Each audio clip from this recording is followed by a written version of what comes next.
Si venir travailler au Canada était une opportunité qui se donnait gratuitement, nombre d'entre vous qui écoutez cette vidéo, vous sauterez sur l'occasion de le faire. Mais avant de le faire, je vais vous demander de faire un petit 5 minutes de pause parce qu'il y a deux questions très importantes que j'aimerais vous poser. Que connaissez-vous exactement de l'environnement du travail au Canada? Deuxièmement, que connaissez-vous exactement des normes de l'emploi du Canada?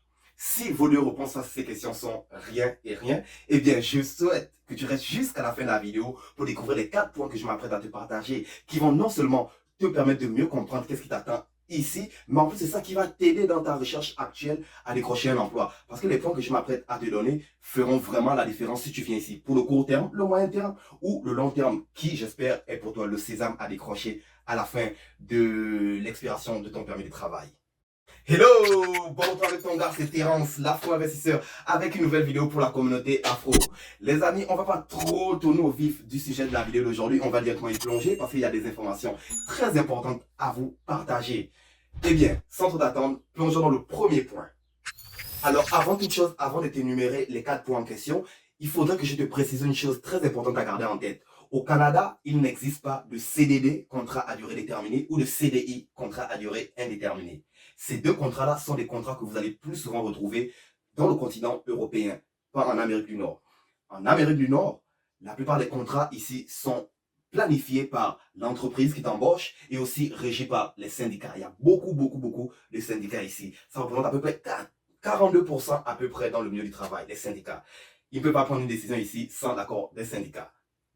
Alors, à ne pas confondre toutefois avec le permis de travail lié ou encore le permis de travail ouvert, qui sont deux choses complètement différentes du CDD, CDI. Tu comprends? Le permis de travail lié, lui, ne te permet pas de travailler pour un autre employeur que celui que tu as choisi au moment de remplir ta demande. Le permis de travail ouvert, lui, te permet de travailler pour n'importe quel employeur si tu n'aimes pas les conditions ou pour une autre quelconque raison, tu décides de quitter ton employeur actuel. Ça sont les deux différences et les deux permis n'ont pas de durée. Tu comprends? La seule durée qui va être imposée, c'est les durées qui sont rattachées avec la durée de ton permis de travail. C'est tout. Mais il n'y a pas de CDD, pas de CDI. À se rappeler. Alors, sautons maintenant sur les avantages en question. Le premier point qu'on va aborder, c'est tout simplement les avantages de travailler au Canada. Écoutez-moi, les avantages, ils sont nombreux. La liste, elle est longue. Mais bien évidemment, je vais faire ça court dans cette vidéo. On ne va pas étirer la vidéo pour rien. Et je vais vous énumérer les principaux avantages pour travailler pour un employeur quelconque sur le sol canadien. Et avant tout, il faut clarifier quelque chose. Peu importe où vous vous situez dans le territoire canadien, comprenez ça, peu importe la compagnie pour laquelle vous travaillez, les avantages vont être les mêmes, ils vont être identiques. Ok, ils vont varier d'une certaine compagnie à l'autre, mais la plus grosse majorité des avantages vont être les mêmes. Pour vous les énumérer, vous allez avoir droit à l'assurance emploi chômage. Ça veut dire, advenant le cas où vous faites licencier par votre employeur pour une raison quelconque, vous serez éligible. Mais bien évidemment, vous êtes éligible à l'assurance chômage emploi après avoir complété 52 semaines de travail à peu près. Il faut remplir un certain nombre d'heures avant d'être éligible pour ça. Un autre avantage, c'est tout simplement l'accès aux services de santé. Ça veut dire que vous allez avoir l'assurance maladie, l'assurance dentaire couvert. Et ça, c'est tellement important, c'est tellement génial pour les personnes qui ont des familles parce que vous pouvez rajouter les membres de votre famille sur votre assurance travail. Je répète encore, si vous avez une femme, vous avez des enfants, ou dans le sens inverse, vous avez un mari, vous avez des enfants, n'est-ce pas? Vous pouvez les rajouter sur votre assurance emploi. Votre employeur va vous demander, quand ils vont vous donner la paperasse à remplir pour les assurances, est-ce que vous voulez rajouter des conjoints? Est-ce que vous voulez rajouter vos enfants? Et bien évidemment, l'option doit être oui.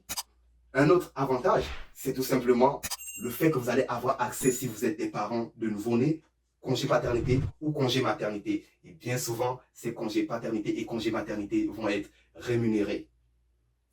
Un autre avantage, c'est tout simplement l'accès à des réductions. Vous allez avoir des réductions pour des salles de massage, pour les salles de spa, pour des concerts, pour des événements. Vous allez avoir accès à plein de réductions du style. Et ce que je trouve même génial, c'est que certains employeurs vont un peu plus loin en vous offrant l'accès à la garderie pour vos enfants. Pour te donner un exemple, Ikea, une compagnie très connue, très renommée autour du monde, n'est-ce pas? Ici au Canada, chaque Ikea où je suis allé, au-dessus, au deuxième étage, tu vas avoir le centre commercial et tout. Et en dessous, tu vas avoir la garderie. La garderie, elle va être accessible à la clientèle, mais aussi bien souvent au personnel de Ikea. génial comme concept. Ce n'est pas encore implémenté par la plupart des employeurs sur le sol canadien, mais c'est quelque chose que vous pourrez demander à votre employeur au moment où vous allez le questionner sur les nombreuses questions de l'entreprise en question. Mais bien évidemment, il faut qu'on parle des vacances. C'est très important les vacances pour notre bien mental à nous, mais aussi pour notre efficacité au travail. C'est très important les vacances. Mais il faut clarifier quelque chose. Les vacances, vous ne pouvez pas les prendre quand vous décidez. Non, si vous voulez avoir accès à vos vacances payées, ce sera au terme de l'entreprise. Au moment où vous signez le contrat, il clarifie bien le nombre de vacances auxquelles vous aurez droit pour être payé. Ça veut dire d'une compagnie à l'autre, ça va varier, mais en général, c'est à peu près 2 semaines de vacances payées. Certaines compagnies, des très grosses compagnies, vont même pousser le bouchon un peu plus loin en payant leurs employés pour 1 mois de vacances payées. Mais bien évidemment, là, je parle de très grosses compagnies à très fort budget, tu comprends? Mais pour les compagnies de tous les jours, pour les commerces de tous les jours, la plupart du temps, ça va être des vacances payées pour 1 semaine ou 2 semaines. Et il faut bien comprendre, ces vacances-là, quand vous les prenez, c'est en accord avec votre employeur. Et vous ne pouvez pas prendre des vacances après 5 mois de travail, après 6 mois de travail. Non. Bien souvent, ils attendent de vous que vous preniez vos vacances après une période de 7 mois de travail à peu près. Et quand vous prenez les vacances, ils espèrent que ce n'est pas plus de 3 semaines. Il fallait que je clarifie ça. Quand vous prenez les vacances, ils espèrent, ils croisent les doigts là, que ce n'est pas plus de 3 semaines que vous prenez vos vacances là. Tu comprends? Fait que pour leur bien à eux, mais pas pour nécessairement ton bien à toi. Mais bref, en dehors des vacances qui vont être payées, il faut comprendre que vos vacances vont être payées tout simplement parce que chaque fois que vous recevez un chèque de paye, la compagnie retire un certain pourcentage. C'est imposé par la loi. Il retire un certain pourcentage, désolé, de votre paye. Ils mettent de côté et à chaque fois que vous allez prendre des vacances dans l'année, ils vont vous verser ce paiement-là. Ou au moment où vous allez quitter la compagnie pour de bon, ou vous faites renvoyer, admettons, vous faites licencier, admettons, ils vont aussi vous verser ce paiement-là. Alors, gardez les yeux sur vos chèques de vacances. Alors, après vous avoir parlé des avantages et des vacances, il va falloir que je vous parle nécessairement des heures de travail pour mieux vous éduquer sur la culture, la mentalité du travail au Canada. Vous devez comprendre, on fonctionne ici avec du temps partiel ou du temps plein. Du temps partiel, ça équivaut, ça représente à peu près à 30 heures par semaine et moins. Du temps plein, ça représente à peu près à du 30 heures et plus par semaine. Mais ça ne dépasse pas 40 heures. Ça, c'est du temps plein. Tout ce qui va dépasser 40 heures est considéré comme du temps supplémentaire et demande une rémunération différente que la rémunération habituelle. Je vais la clarifier dans le dernier point, le point numéro 4. Alors, si tu es encore là, jusque dans ce point dans la vidéo, s'il te plaît, abonne-toi à la chaîne, active la notification pour que je puisse te retrouver toujours dans la prochaine vidéo. Pour en revenir au vif du sujet de cette vidéo, alors, les heures de travail, vous devez bien comprendre comment ça fonctionne. Soit du 30 heures temps partiel ou du 40 heures temps plein. Et bien évidemment, ici, on fonctionne avec des blocs de travail. Ça veut dire, est-ce que tu travailles dans le bloc du matin, de 8 heures à 5 heures, ou travailles-tu dans le bloc de l'après-midi, de midi à 20 heures, ou travailles-tu dans le bloc de la soirée, de 4 heures à minuit, ou travailles-tu dans le bloc de la nuit, qui va être le bloc le plus chiant, désolé pour l'expression, d'après moi, pour l'avoir fait, pour l'avoir expérimenté, c'est le bloc de la nuit. Ça veut dire que tu vas travailler à peu près aux alentours de 10 heures jusqu'à 5-6 heures du matin. Et la plupart de ces heures de travail là, bien évidemment, c'est entre 8 heures ou moins, dépendamment du temps partiel ou du temps plein. Tu comprends? 8 heures de travail à peu près par jour, tu dois t'y attendre. Mais quand vous allez faire la recherche d'emploi, vous devez comprendre, vous devez prendre en compte une chose très importante. Avez-vous assez de temps avec du temps plein pour passer avec la famille? Ou avez-vous moins de temps à prendre en compte? Voulez-vous faire du temps partiel ou du temps plein? Du temps partiel, ça veut dire moins de fonds dans votre compte en banque à la fin du mois, mais plus de temps avec la famille, avec les proches. Du temps plein, ça veut dire plus d'argent dans le compte bancaire, mais moins de temps avec la famille, avec les proches.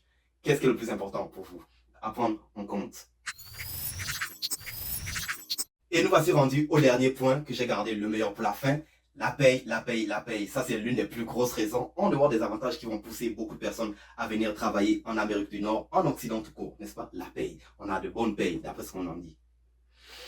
Malgré qu'avec l'inflation en ce moment... Bref, dans la section finance, à un moment donné, je discuterai de ça. Pour en revenir au mouton de la vidéo, la paye, la paye, la paye, très gros facteur quand vous allez chercher votre emploi. Prêtez attention à ça. Quel genre de paye on va vous donner? Bien évidemment, vous devez comprendre, au Canada, on fonctionne avec le salaire minimum. D'une province à l'autre, il va varier. Mais en général, la moyenne va être aux alentours, à Québec, à peu près de 13,50 de l'heure. pour l'une des provinces les plus chères, la Colombie-Britannique, Vancouver, où le salaire va être minimum de 15 $ de l'heure. Ça veut dire que tu commences à ce plafond-là, 15 $ à peu près en Colombie-Britannique, et ici à peu près 14 $ quand tu commences de l'heure, tu comprends? Ça, c'est partout, peu importe la compagnie, peu importe le poste, minimum, salaire minimum exigé. Mais, il y a un gros astérisque ici. Si vous faites un emploi à commission, ça veut dire un emploi où vous touchez des revenus en fonction des ventes que vous générez, vous n'êtes pas éligible au salaire minimum, à moins que l'employeur vous le mentionne. J'ai travaillé dernièrement pour une compagnie où on vendait des salles de bain. Ça, c'était il y a 2 ans de ça. Et cette compagnie-là, quand ils m'ont embauché, ils m'ont bien précisé que je serais à commission, mais en plus de ça, j'aurais aussi un salaire minimum. C'était bon parce que on ne générait pas assez de ventes, il fallait bien le salaire minimum pour venir combler. Mais dans le cas où, admettons, vous êtes un vendeur de voitures, ce genre d'emploi-là, bien souvent, ils génèrent tellement assez de fonds qu'ils n'ont pas nécessairement besoin d'un salaire minimum. Ou encore, si vous travaillez dans la restauration comme barmaid, serveur et tout ça, ces emplois-là, eux aussi, ils sont payés avec des pourboires. Bien que maintenant, le gouvernement a d'une certaine façon exigé un plafond salarial minimum pour les employés de la restauration, étant donné que, dépendamment des saisons, il y a des hautes et des basses saisons, les revenus des employés en question n'étaient pas égaux, tu comprends? Fait que le salaire minimum, maintenant dans la restauration, c'est aux alentours de 7 $, 8 $ à peu près, mais ils vont gagner de la plus grosse partie de leurs revenus vont venir des pourboires qui sont offerts par la clientèle. Et, il faut comprendre, hein, au Canada, ici, quand tu vas manger, tu vas boire café là, quelque part là, il faut donner pour boire. Tu donnes pas pour boire là?